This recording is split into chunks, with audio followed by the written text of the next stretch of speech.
The networking event invitation sat on my desk like a ticking bomb. Director Stevens had personally delivered it, a cream-colored envelope with gold trim that screamed wealth and power.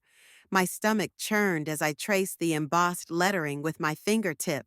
I'm Margaret, and until today, I'd managed to stay comfortably invisible in my corner of Anderson and Associates accounting department. But this invitation changed everything. You'll want to bring your A game to this one, Stevens had said, his smile not quite reaching his eyes. The Morrison account depends on it. The Morrison account? Of course. The one that could make or break our entire fiscal quarter. I'd spent months preparing those numbers, double and triple checking every detail. Now, they wanted me to defend them in person at some fancy cocktail party where everyone would be watching, judging, waiting for me to slip up. I grabbed my gym bag and headed for the door. If I couldn't control the chaos at work, at least I could control my body. The familiar weight room smell hit me as I pushed through the double doors of Power Fitness, and my shoulders instantly relaxed. Going heavy today? Jake, the usual desk guy, called out. Always, I answered, but my voice caught as I spotted someone new by the squat rack.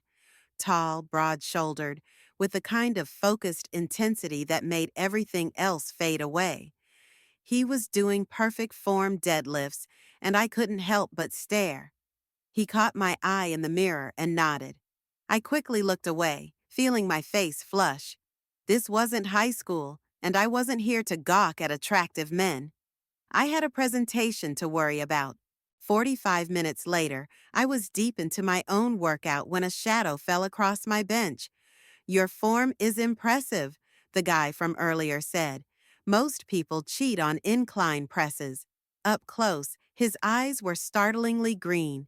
Thanks, yours too, on the deadlifts. Ryan, he said, extending his hand. Margaret. His grip was firm but not crushing.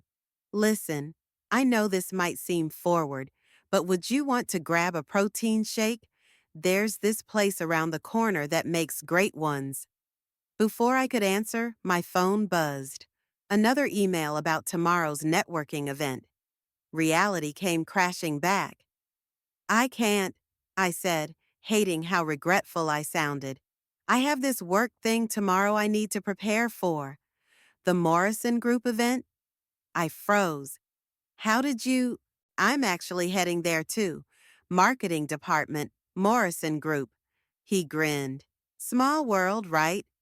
My heart rate doubled, and not from the workout. This gorgeous man wasn't just some random gym guy. He was connected to the very account I was presenting to tomorrow. That shake offer still stands, he said. Maybe we could talk strategy? Unless you'd rather keep things strictly professional. I should have said no, should have maintained that professional distance. But something in his easy smile made me want to take a risk. One shake, I said, but if you're secretly trying to sabotage my presentation, I would never. He pressed a hand to his chest in mock offense. Besides, my sister's the cutthroat one in the family. I'm just here to make sure the numbers add up. His sister. Something in the way he said it made me pause, but I pushed the thought aside. One protein shake couldn't hurt. Even if it did, I needed all the allies I could get for tomorrow's event. I didn't know then that accepting that shake would set everything in motion. Didn't know that Ryan's sister would become both my nightmare and my catalyst for revenge. But that's the thing about life-changing moments. They rarely announce themselves. They just smile, offer you a protein shake, and wait for you to take the bait. 3 months after that first protein shake, I stood in my parents' kitchen, watching my mother fuss over the table settings while Ryan charmed my father with talk of investment strategies. The scene was almost too perfect, the kind of perfect that makes you wonder what's about to go wrong. He's different from the others, Mom whispered, sliding next to me at the counter. I can tell. I nodded, unable to stop the smile spreading across my face. The past few months had been a whirlwind of gym sessions, late night conversations, and stolen kisses between meetings. Ryan wasn't just different, he felt inevitable. The doorbell rang, interrupting my thoughts. Ryan jumped up. "That'll be Olivia. She insisted on joining us tonight." My stomach tightened. I'd heard plenty about Ryan's sister, but we hadn't met yet. He'd always changed the subject when I suggested it, and I'd started to wonder why. The woman who walked through the door made me understand immediately. Olivia commanded attention like a force of nature, tall, elegant, with sharp features that seemed to evaluate everything they landed on. Her smile was perfect, practiced, and didn't reach her eyes. "So, this is the famous Margaret," she said, air kissing my cheek. Her perfume was expensive, overwhelming. "Ryan won't stop talking about you." "All good things, I hope," I said, aiming for lightness. "Oh, sweetie," she laughed, the sound like breaking glass. "With Ryan, it's always good things. He sees the best in everyone. It's his greatest strength and his greatest weakness." Ryan appeared behind her, his hand settling on my lower back. "Liv, behave." "I'm always behaving," she said, but something in her tone made me shiver. Dinner started pleasantly enough. My father asked about Olivia's work in public relations, and she answered with practiced charm. But I noticed how her eyes kept tracking Ryan's movements, how she tensed whenever he touched me. "Remember when you tried dating that trainer last year?" Olivia said suddenly, cutting through a conversation about fitness routines. "What was her name, Ryan? The one who turned out to be married?" Ryan's fork clattered against his plate. "That's ancient history, Liv. I'm just saying, you tend to fall hard and fast." She turned to me, concern dripping from her voice like honey-coated poison. "I worry about him getting hurt again." "I would never hurt Ryan," I said firmly, meeting her gaze. "No one ever intends to." She smiled sadly. "But intentions aren't everything, are they?" The rest of dinner passed in a blur of loaded comments and subtle digs. Every time I spoke about work, Olivia had a story about corporate scandals. Every mention of my relationship with Ryan was met with a carefully crafted reminder of his past disappointments. Later, as we cleared the tables, Olivia cornered me in the kitchen. "You seem nice enough," she said, handing me a plate. "But Ryan needs someone who understands our family dynamic. We've been through a lot together." "I'm willing to learn," I replied, keeping my voice steady. "Are you?" She stepped closer, dropping her voice.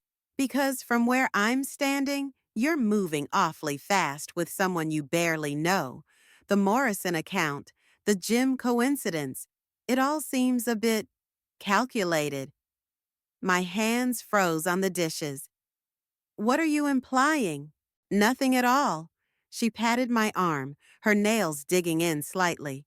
"Just looking out for my little brother. Family first, always." Before I could respond, Ryan walked in. Olivia's demeanor shifted instantly, her sharp edges softening as she hugged him goodbye. But over his shoulder, she fixed me with a look that made her message clear. This wasn't over. After they left, I stood in my parents' driveway with Ryan, trying to process the evening. "Your sister is intense," I said carefully. "She's protective." He pulled me close. "But she'll come around, once she sees how happy you make me." I wanted to believe him, but as I watched his car disappear into the night, Olivia's words echoed in my head. Family first, always. I had a feeling I'd just stumbled into a battle I hadn't known I was fighting. My phone buzzed, a text from an unknown number. "Welcome to the family, Margaret. Let's hope you're ready for what that really means." Oh, I deleted the message, but the threat lingered like Olivia's perfume, subtle, toxic, and impossible to ignore. The first sign something was wrong came when my presentation files disappeared from the server. Then my client contact list vanished. By the time my quarterly reports were accidentally deleted, I knew exactly what was happening. The question was proving it. I stared at my blank computer screen, my hands shaking with rage. 6 months of work, gone. The backup files were corrupted too, a coincidence that felt anything but random. Technical glitch, our IT manager said, not meeting my eyes. These things happen.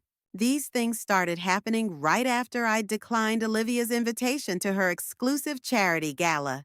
Family should support family, she'd said, her voice dripping with implication. When I'd explained I had a major presentation that day, her smile had turned predatory.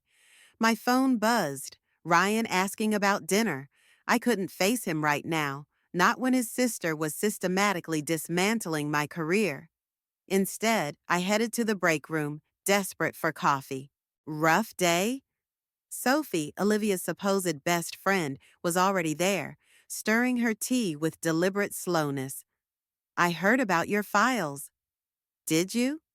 I kept my voice neutral, watching her carefully.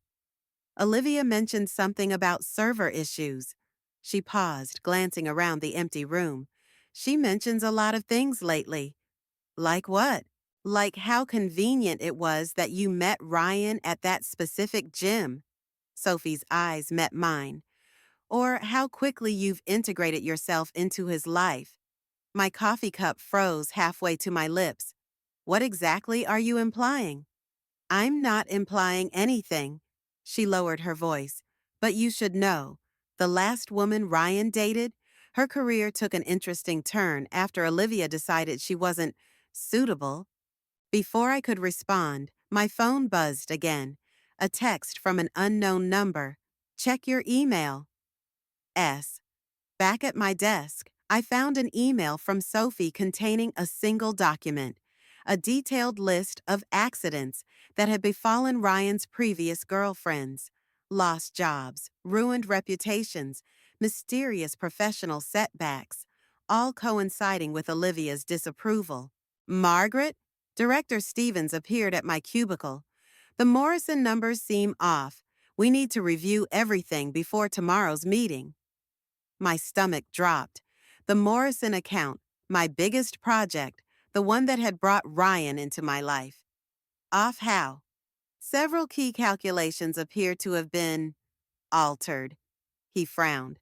This could cost us the entire account. I pulled up the files, my vision blurring as I spotted the changes. Subtle modifications, the kind only someone with inside access could make. Someone who worked in marketing, perhaps. Someone who had a brother on the account. My phone buzzed again, Olivia this time. Heard about the Morrison troubles. Such a shame. Maybe we should discuss over dinner. Ryan's worried about you. The message carried a photo attachment. Ryan and me at the gym where we'd met, dated the day before I received the networking event invitation. We looked staged, purposeful, because we were. Another message followed. Did you really think running into him was an accident? I choose my brother's partners carefully, and I remove them just as carefully. The realization hit like a physical blow. I hadn't been the hunter, I'd been the prey. Every moment from that first meeting to now had been orchestrated. But why? My phone rang, Ryan calling again. I let it go to voicemail, my mind racing. If Olivia had arranged our meeting, what else had she arranged? How deep did this manipulation go? Sophie appeared at my desk, her expression grim. There's more, she whispered, sliding a USB drive onto my desk. But be careful how you use it. Olivia's not the only one playing games. I clutched the drive, feeling its weight like a loaded gun. Why are you helping me? Because I was you once, she said quietly, and because sometimes the only way to beat a monster is to become one. As she walked away, my computer pinged with another email. The Morrison account numbers had been restored, with a note from IT about a system recovery. A warning or a taunt? With Olivia, everything was both. I slipped the USB drive into my pocket, my decision made. If Olivia wanted to play games, fine. But she'd forgotten something crucial. She wasn't the only one who could learn from past mistakes. And unlike her previous victims, I wasn't going to disappear quietly. My phone buzzed one final time. Ryan again. This time, I answered. After all, every good revenge story needs a witness, even if he didn't know it yet. The USB drive from Sophie contained enough dirt to bury Olivia 10 times over. Financial records, emails, photos, a digital paper trail of destruction that made my stomach turn. But one file stood out, a video of Olivia and Dylan discussing their plans for Ryan's protection. I watched it for the third time in Dylan's empty nightclub, my hands clenched around a glass of water. The afternoon sun through the windows cast strange shadows across the bar. "Early for a drink," Dylan said, materializing behind the bar. His smile was practiced, professional. Though, given what I heard about the Morrison account, I wouldn't blame you. Just water. I held his gaze. Helps keep my head clear. Clarity's overrated. He started polishing glasses, too casual. Sometimes it's better not to see everything too clearly, especially when it comes to family. Is that what Olivia tells herself? His movement stilled for a fraction of a second. I'm not sure I follow. I pulled out my phone, played the video. His face remained carefully blank as his own voice filled the air. "Ryan's too trusting. We need to handle this one carefully. Like the others." I paused it. "Want to explain?" "Careful," he said softly. "You're playing a game you don't understand." "Then explain it to me." "It's complicated." He leaned forward. "Family always is, but there are things about Ryan and Olivia's past that you don't know. Things that would make you understand." "Try me." "Their parents' death wasn't an accident." His voice dropped. "The official report says drunk driving, but—" He stopped, straightening as the door chimed. Ryan walked in, his smile fading as he registered the tension. "Everything okay?" "Just getting to know your girlfriend better," Dylan said smoothly. Fascinating woman. Ryan's hand found my shoulder, protective. "Margaret, we should go. Olivia's waiting at the restaurant." "Actually," I said, standing, "I think we need to talk first." In Ryan's car, I played him the video. His knuckles went white on the steering wheel. "There's more," I said quietly. "Sophie gave me—" "Sophie?" He laughed harshly. "You can't trust Sophie. She's been Olivia's puppet for years." "The evidence is real, Ryan. Your sister and Dylan, they've been orchestrating everything. Our meeting, the Morrison account, all of it." "You don't understand," he said, but his voice wavered. "After our parents, Olivia was all I had. She protected me." "No," I said, feeling something break inside me. "She controlled you. There's a difference." His phone buzzed. "Olivia, of course. Always watching, always intervening." "I have to answer," he said. "She'll worry." I grabbed his phone, threw it in the back seat. "For once in your life, Ryan, worry about yourself. What do you want?" "I want—" He stopped, swallowed. "I want the truth about our parents." "Then let's get it. Dylan knows something. Sophie has evidence, but we have to move fast before Olivia realizes—" His phone buzzed again. And again and again. "She already knows," he whispered. My phone lit up with a text. "Dinner's canceled, but let's meet anyway. Just us girls. Time to finish this." Attached was a photo of my parents' house, taken today, judging by my mother's garden decorations.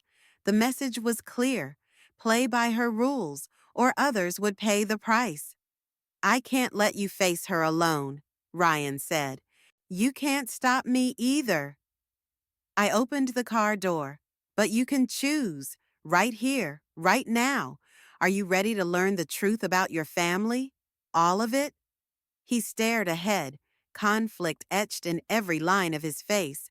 Finally, he nodded. "Then drop me at Olivia's, and while I keep her occupied, You and Sophie need to find what's in Dylan's office safe. The combination is your parents' death date. Fitting, isn't it? How do you know? Because I've been playing this game longer than she realizes. I touched his cheek. And I'm done being a pawn. As I walked toward Olivia's building, my phone buzzed one last time. Not Olivia, but Sophie. Be careful. Last time someone confronted her about their parents, they disappeared. Ask Ryan about Jessica. I deleted the message, straightened my spine, and pressed the buzzer. Time to find out who was really protecting whom. Olivia's penthouse felt like a trap, all gleaming surfaces and sharp edges. She poured wine with steady hands, her smile a perfect replica of warmth. Jessica loved this vintage, she said, sliding a glass toward me. Before she disappeared, my fingers tightened around the stem. Ryan never mentioned a Jessica. Ryan never mentions a lot of things. Olivia settled into her armchair like a queen on her throne. Trauma does that to people, makes them forget what they need to forget. My phone buzzed, Ryan confirming he was at Dylan's club. I deleted the message immediately, keeping my expression neutral. Like your parents' accident? Something flickered behind Olivia's eyes. Careful, Margaret. Some doors are better left closed. Like the door to Dylan's office safe? The wine glass in her hand stilled. For a moment, the mask slipped, revealing something cold and calculating underneath. Then she laughed, the sound like breaking ice. Sophie's been talking, I see. She set her glass down with precise movement. Did she tell you about her own little indiscretions? The real reason she stays so loyal? My phone buzzed again. Sophie this time. Safe empty. Dylan knew we were coming. Olivia's smile widened as my face betrayed my reaction. Oh, sweetheart. Did you really think I wouldn't be prepared? That's the problem with people like you. You think love makes you stronger. It just makes you predictable.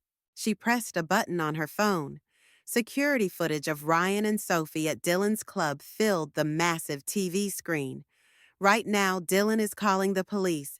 Breaking and entering is such an ugly charge. You do that to your own brother? To protect him? I'd do anything. She leaned forward. The question is, what would you do? My phone rang. Ryan. Olivia nodded permission. Answer it. Let's hear what choice you make. Margaret? Ryan's voice was tight with panic. Dylan's here. He's saying, I know what he's saying, I cut in, watching Olivia. Do you trust me? A pause. Yes. Then get out. Now. And Ryan, check your email. I hung up, met Olivia's curious stare. You're not the only one who can plan ahead. What did you do? I pulled out my own phone, played a different video, security footage from her building's lobby, dated the night her parents died. Olivia and Dylan arguing violently, her father intervening. The timestamp matched their time of death. Amazing what building managers will share when you flash a private investigator's badge, I said, even if it's fake. The color drained from her face. You have no idea what you're doing. Actually, I do. I stood, steady despite my racing heart. Right now, that footage is being uploaded to multiple servers. If anything happens to Ryan, me, or my family, it goes public. You think that proves anything? I think it proves enough to reopen the investigation. And I think you're not the only one protecting secrets. I glanced meaningfully at her phone. Does Dylan know about the offshore accounts?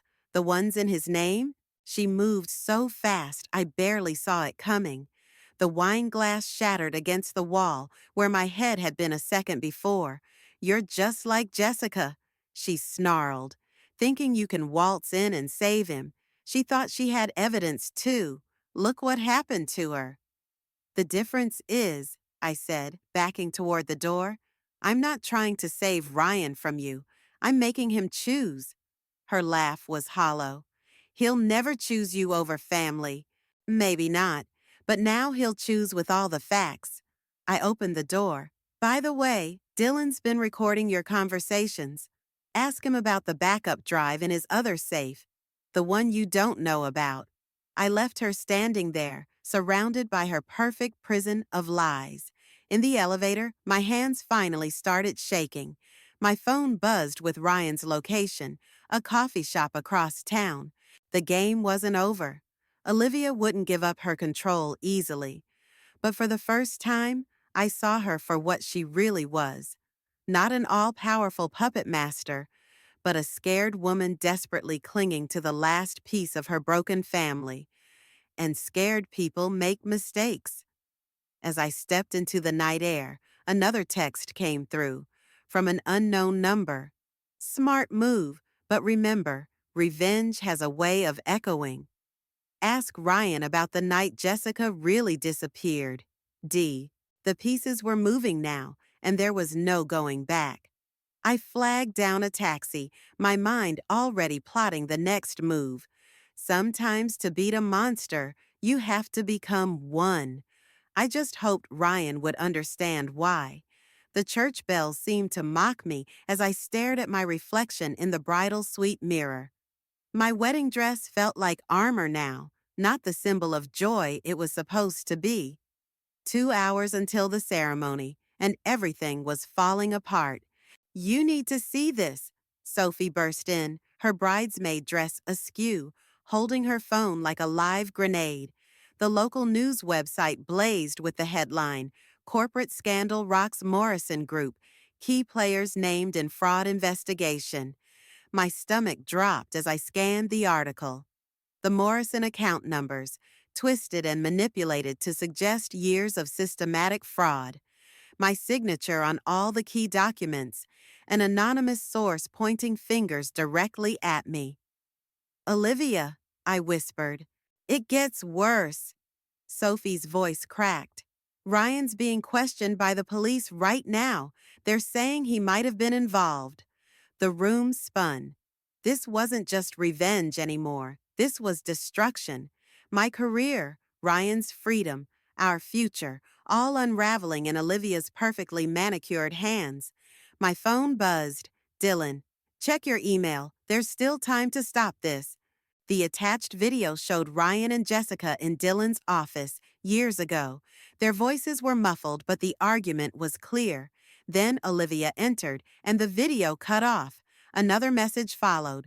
Full video goes to the police in 1 hour. Walk away now. No ceremony, no charges, no questions about what really happened that night. The bridal suite door opened again. My mother entered, her face pale. Margaret, there are reporters outside. They're saying, I know what they're saying. I gripped the back of a chair, steadying myself. Where's Ryan? Still at the police station with his lawyer. Sophie checked her phone. Olivia's with him. Of course she was, playing the protective sister while systematically destroying everything we'd built. The perfect alibi. My father appeared in the doorway, his expression grim. The guests are starting to arrive. We need to make a decision.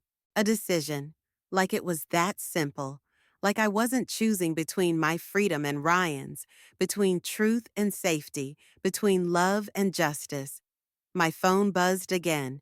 An unknown number. Jessica chose wrong. Don't make her mistake. I looked at my reflection again, at the woman I'd become in this war with Olivia, the evidence I'd gathered, the lies I'd told, the lines I'd crossed, all of it leading to this moment. Margaret, my mother's voice was gentle. Whatever you decide, we're here. But they weren't here, not really. They didn't know about the offshore accounts I'd discovered, the security footage I'd manipulated, the deals I'd made with people who lived in society's shadows. They didn't know their daughter had become just as calculating as her enemy. The church bells rang again, 1 hour to ceremony time, 1 hour until Dylan's deadline, 1 hour to decide if revenge was worth the cost. My phone lit up with a final message from Ryan. Don't believe anything. Coming to you now. Trust us. Us. Not me. Us. The word hit like a physical blow. I'd been so focused on protecting our love that I hadn't seen the truth. Ryan had made his choice long ago, and it wasn't me.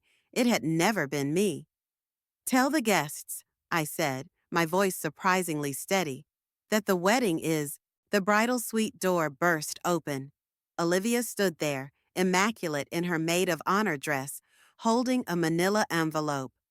Before you finish that sentence, she said, you should know something about Jessica. She placed the envelope on the vanity. And about what really happened the night our parents died. Sophie gasped. My mother grabbed my father's arm, and I stared at the envelope, knowing that whatever was inside would change everything. The truth, Olivia said softly, is a funny thing, especially when it comes from someone you trust. She glanced meaningfully at Sophie, who wouldn't meet my eyes. And in that moment, I realized the game was bigger than I'd imagined, the betrayals deeper than I'd suspected, and my chances of winning nearly impossible. The church bells rang one final time. Outside, I could hear the guests arriving, the reporters shouting questions, the world spinning forward while my life imploded. I reached for the envelope, my hand surprisingly steady. Sometimes, to face your monsters, you have to become one. I just hadn't realized how many monsters were actually in the room. The envelope's contents scattered across the church floor like fallen leaves, photographs, documents, and a single USB drive. But it was the handwritten confession that made my blood run cold. Jessica's last words, written hours before she disappeared. It's quite something, isn't it? Olivia's voice cut through the silence. Finding out the person you trust most is the one who betrayed you? Ryan burst through the door, freezing at the sight of the evidence spread before us. His eyes met mine, and for the first time, I saw real fear there. Tell her, Olivia commanded. Tell her what really happened that night. Don't. Dylan appeared behind Ryan, his usual smooth confidence cracking. Think about what you're doing, Olivia. I'm doing what I should have done years ago. She picked up Jessica's confession. When our parents confronted you about the embezzlement, Ryan, it wasn't just their money you'd stolen, was it? The church fell silent except for the distant murmur of waiting guests. My mother gripped my father's arm tighter. Sophie backed away toward the door. It was Dylan's idea. Ryan's voice was barely a whisper. The accounts, the fake investments, all of it. But Jessica found out. So you killed her? The words tasted like ash in my mouth. No. Ryan stepped forward. I tried to protect her. I told her to run, to forget what she'd discovered. But Dylan did what needed to be done. Olivia cut in. Just like he did with our parents when they threatened to expose everything. The room spun as the truth clicked into place. The accident that wasn't an accident. Jessica's disappearance. The Morrison account fraud. All of it connected. All of it orchestrated. You knew, I said to Olivia. All this time, you knew what they'd done. I knew I had to protect my brother. Her perfect mask finally cracked. Even from himself. Every girlfriend who got too close, every person who might discover the truth, I had to make them go away, including you. By framing me for fraud? By giving you a chance to walk away. She gestured to the wedding dress I wore. I underestimated your stubbornness. Dylan moved suddenly, pulling something from his jacket. The metallic glint made everyone freeze. Nobody's walking away now, he said, the gun steady in his hand. Not with this much evidence in the open. Dylan, Olivia's voice shook. This wasn't the plan. Plans change, he smiled grimly. Just like they did the night your parents died. Right, Ryan? Ryan's face went ash white. You said nobody would get hurt. I say a lot of things. Dylan's gaze swept the room. Sophie, get the evidence, all of it. Sophie didn't move. Instead, she pulled out her phone, held it up. Already streaming, to the police and every news outlet in the city. The moment hung suspended, then exploded into chaos. Dylan lunged for Sophie. Ryan tackled him. The gun went off, shattering the stained glass window. And through it all, Olivia screamed, not in fear, but in rage. I moved without thinking, diving for the scattered evidence. Olivia reached it first, but her hands were shaking too badly to gather everything. It was all for him, she sobbed, photos slipping through her fingers. Everything I did, every person I hurt, it was to protect him. No, I said, watching Ryan and Dylan struggle for the gun. It was to control him. There's a difference. The second shot brought sirens. Sophie's live stream brought reporters. And Jessica's confession brought justice. Not just for her, but for everyone Olivia and Dylan had destroyed in their quest for power. In the end, it wasn't revenge that won. It was truth, brutal, ugly, and absolutely necessary. Hours later, as the police led Dylan and Ryan away in handcuffs, Olivia caught my arm. "You think you've won," she said quietly. "But revenge echoes, Margaret. It comes back in ways you never expect." I watched her follow the officers, still elegant even in defeat. She was right about one thing: revenge does echo, but so does justice, and sometimes they sound exactly the same. My mother appeared beside me, holding what was left of my wedding dress. "What happens now?" I looked at the church, at the scattered dreams and shattered lies. Now? Now we learn to live with the truth. The truth that love can blind us, family can betray us, and sometimes the greatest act of revenge is simply surviving to tell the story.